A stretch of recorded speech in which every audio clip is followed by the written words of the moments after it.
Kristus anesti, alitos anesti. Kristus telah bangkit, benar telah bangkit.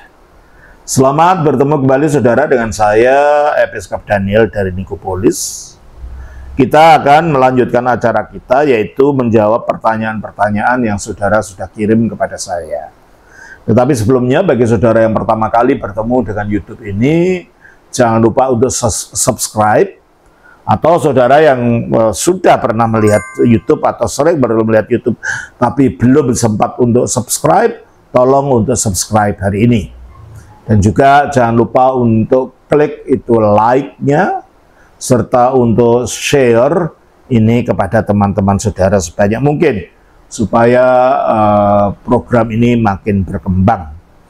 Dan jikalau saudara merasa terbeban untuk membantu pelayanan ini, dan bagi perkembangannya, serta saudara terdorong untuk membantu pelayanan ini, mau mempersembahkan sesuatu kepada pelayanan ini, saudara bisa mengirimkan melalui akun Bank Mandiri saya yang ada di bawah video ini. Terima kasih. Nah, untuk melanjutkan program kita, yaitu menjawab pertanyaan, ini pertanyaan dari Bapak Chandra di Balikpapan.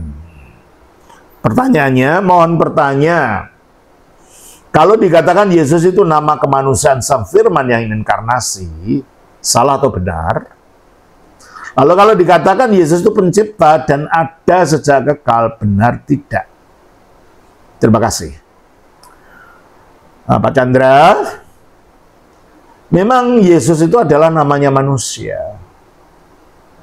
Dan nama itu baru diberitahukan oleh malaikat kepada Yusuf maupun Maria menjelang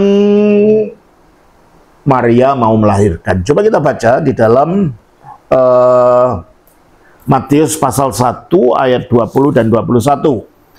Tetapi ketika ia mempertimbangkan maksud itu, malaikat Tuhan nampak kepadanya dalam mimpi dan berkata, Yusuf anak Daud, janganlah engkau takut mengambil Maria sebagai istrimu, sebab anak yang di dalam kandungannya adalah dari Roh Kudus.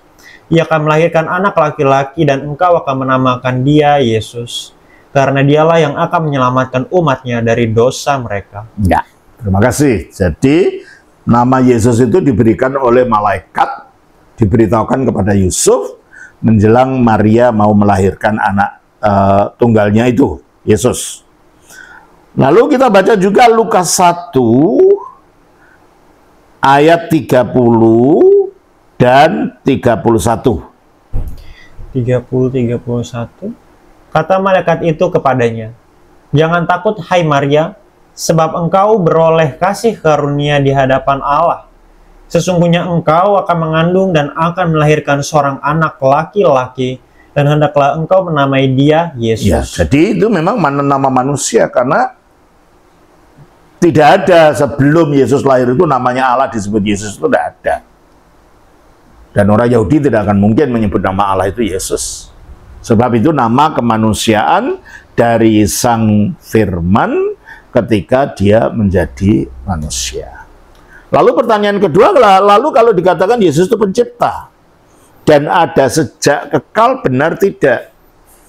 Kalau yang dimaksud adalah hipostasis yang akhirnya menjelma menjadi manusia Yesus, yaitu hipostasis dari sabda yang kekal, ya memang Sang Sabda itu yang menciptakan segala sesuatu. Coba kita baca di dalam Yohanes pasal 1 ayat 1 sampai 3. Yohanes pasal 1 ayat 1 sampai 3. Pada mulanya adalah firman. Firman itu bersama-sama dengan Allah, dan firman itu adalah Allah. Oke. Ia pada mulanya bersama-sama dengan Allah. Segala sesuatu dijadikan oleh Dia, oleh firman ini. Jadi kalau dikatakan apakah Yesus itu pencipta?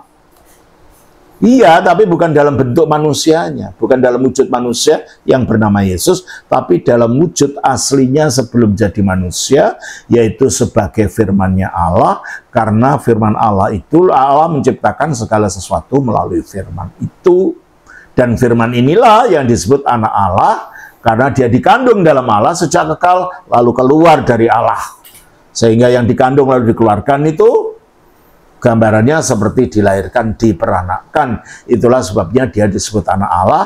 Dan di dalam Ibrani pasal 1 ayat yang kedua dikatakan, Ibrani pasal 1 ayat 2, maka pada zaman akhir ini ia telah berbicara kepada kita dengan perantaran anak. Dengan perantaran anaknya. Terus? Yang telah ia tetapkan sebagai yang berhak menerima segala yang ada oleh dia. Oleh anak ini. Allah telah menjadikan alam semesta. Allah telah menjadikan alam semesta. Nah, setelah firman ini menjadi manusia dan mempunyai nama Yesus, antara kodrat ilahinya dan kodrat manusiawinya, meskipun tidak campur baur, tetapi itu menyatu dalam hipostasis yang sama. Sehingga terjadilah apa yang disebut dalam bahasa Latin communicatio idiomatum, ya, komunikasi sifat-sifat. Sehingga sifat daripada keilahian itu bisa disebutkan juga menjadi sifat dari karya kemanusiaannya. Contohnya 1 Korintus 8 ayat 6. 1 Korintus 8 ayat 6. Namun bagi kita hanya ada satu Allah saja, yaitu Bapa, yang daripadanya berasal segala sesuatu, dan yang untuk Dia kita hidup. Terus? Dan satu Tuhan saja. Satu Tuhan saja, yaitu Yesus Kristus. Itulah nama manusianya. Terus?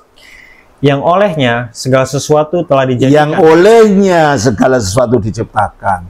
Oleh siapa? Oleh firman, sifat ilahinya yang menciptakan. Tetapi itu diatribusikan kepada nama manusianya karena terjadi communicatio idiomatum tadi.